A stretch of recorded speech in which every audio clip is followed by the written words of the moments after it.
Scunthorpe at home. Mark, back to the league this week. How clinical do you need to be? We need to be ruthless. When we get opportunities, we need to make sure that we put games to bed. But we have to pay full respect to our opposition.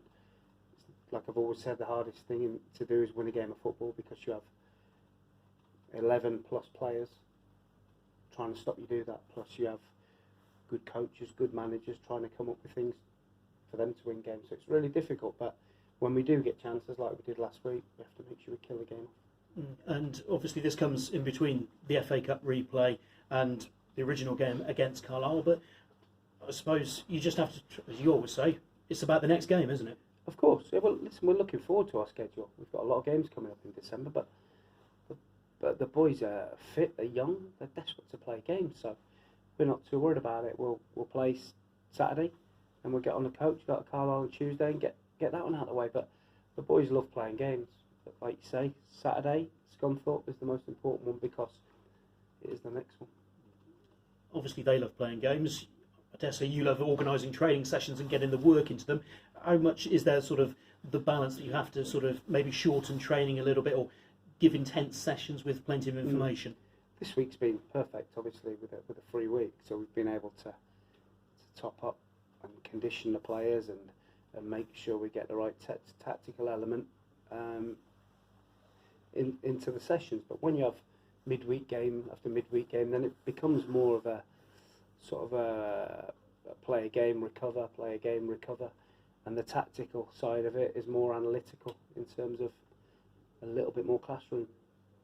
Your goals are being really shared around the team. Is that something that you'd prefer, rather than one player being prolific compared to everybody else?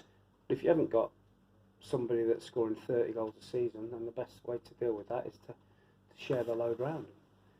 And those kind of strikers are invariably cost you a fortune. So if we can share the goals around to spread the load, great. And I suppose it means that it keeps the opposition guessing in terms of where threats come from. Yeah, I think the way we play makes us, a little bit dangerous because of the way we play, and we have a number of threats in there. Scunthorpe have only lost 2 in the last 2 months. What's turned things around for them, for you?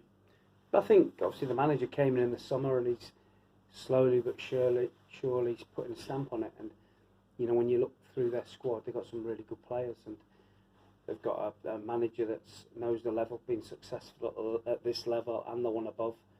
And I'm sure that with that combination, with Paul and his staff and the players, come the end of the season, I fully expect them to be in and around it. Very good then to see, actually, for once, not necessarily for you, but for the game, a little bit of patience actually being shown in a manager. Oh, it's imperative. I don't think there's any coincidence that the clubs that have a clear plan and a clear structure and a clear idea of where they want to go have stability within their structure, staff and players. And actually, you've got that here. How much has that helped you over the last couple of years, when certainly in the first year in the Football League there were tough times? Of course, but you have to have that clear plan and focus of knowing where you're trying to get to, and it doesn't happen overnight. Supporters will always want success, and they want it yesterday, but that's not always the way things work. So at our club, we know where we're going, we know what we're trying to get to, and we know what we need to do. And I think to get continued success, you have to have that stability. Injuries, how's the squad for the weekend? It will be the same squad as last Saturday, plus Matt Mills. And how's Elliot Freer progressing? Elliot's back training. Saturday might be a little bit too soon.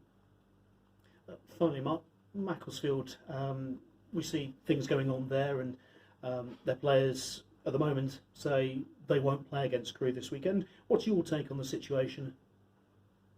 Well, I can fully understand the players' point of view. Christmas has come in, they're not getting paid. You hear certain things throughout the game. Obviously we hear stuff that's going on that you know, they're not getting paid and getting messed about. So you can fully understand that, and you just hope that the AFL sort it out quickly, because what you don't want is, you want the competition to be fair.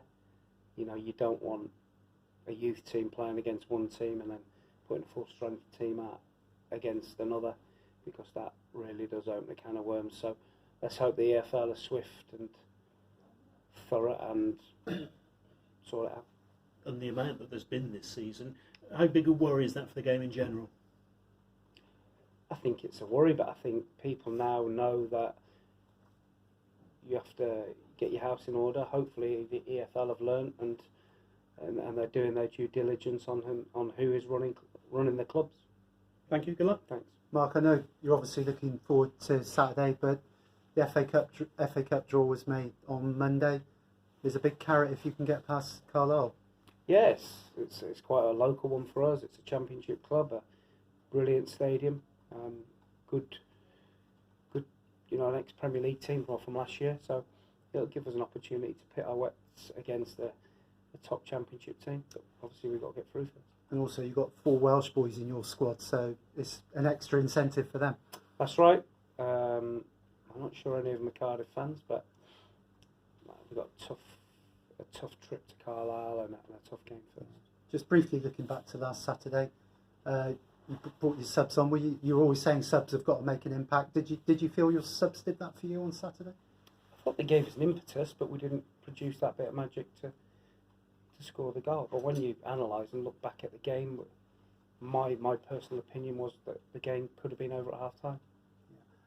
Looking ahead again then to Saturday, what do you expect from a Scunthorpe team? How will Paul Hurst set his side up? They'll be difficult to beat.